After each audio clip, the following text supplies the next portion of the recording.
यान्यू रातों रात सबसे लोकप्रिय इंटरनेट सेलिब्रिटी बन गए और कुछ ही दिनों में उनके प्रशंसकों की संख्या 1.3 मिलियन हो गई।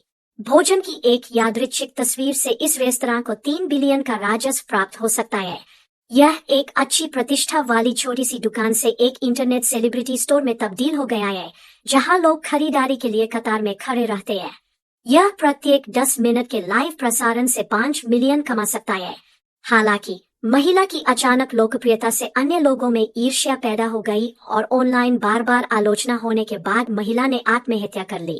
कुछ दिनों बाद महिला चमत्कारिक रूप से पुनर्जीवित हो गई और उसने इंटरनेट सेलिब्रिटी को बेनकाब करने के बारे में एक लाइव प्रसारण कहानी शुरू की। शुरुआत में उसका नाम याली था और वह सौंदर्य प्रसाधन विक्रेता थी। इस दिन मुझे अपने सबसे अच्छे दोस्त से पता चला कि 2 इंटरनेट सेलिब्रिटीज सोशल मीडिया पर लड़ रहे थे और अन्य इंटरनेट सेलिब्रिटी भी इससे प्रभावित हुए थे। हालांकि वे बहुत प्रसिद्ध हैं, लेकिन याली को लगता है कि इसका उससे कोई लेना देना नहीं है। उसे केवल इस बात की चिंता है कि उसका हालिया प्रदर्शन अभी पूरा नहीं हुआ है। फिर वह अपने सौंदर्य प्रसाधनों को बेचने के लिए एक अमीर आदमी के घर ले गई। जब याली कई नानियों को उत्पादों के बारे में समझा रही थी, तो एक संदेश आया कि किसी ने उन्हें वापस कर दिया है और यानियों ने जल्दी से मेज पर रखे सौंदर्य प्रसाधनों को साफ किया। फोन पर एक महिला है जिसका नाम शिजियान है और वह एक कंपनी की प्रतिनिधि है। उनके पिता संसद सदस्य है और उनके पति दक्षिण कोरिया की सबसे प्रसिद्ध कानूनी फर्म के प्रतिनिधि है।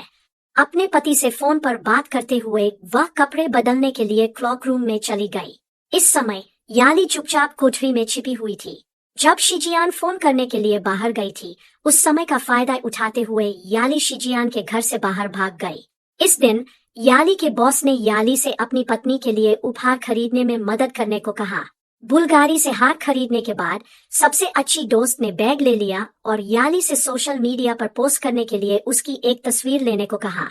बेस्टी इंटरनेट सेलिब्रिटीज की नकल करना चाहती थी और अपनी कुछ तस्वीरें लेना चाहती थी जिसमें वह साधारण कपड़े पहने हुए दिख रही थी। इस समय याली ने सोचा कि यह बहुत घटिया बात है, इसलिए उसने ये शब्द कहे जो उसके बगल में बैठी इंटरनेट सेलिब्रिटी ने सुन लिए। जब मैं गाली देने ही वाला था, मुझे अचानक एहसास हुआ कि मेरे सामने वाला व्यक्ति याली था। याली और वो मिनहुई सपाटी हुआ करते थे। अपनी सबसे अच्छी दोस्त के परिचय के माध्यम से याली को पता चला कि वो मिनहुई हाल ही में एक बहुत लोकप्रिय इंटरनेट सेलिब्रिटी थी। वो मिनहुई ने अपने आसपास के लोगों से याली का परिचय एक मित्र के रूप में कराया जो आईवी लीग स्कूल में पढ़ रही थी। उन्होंने कहा कि याली का परिवार बहुत अधनी था और वह एक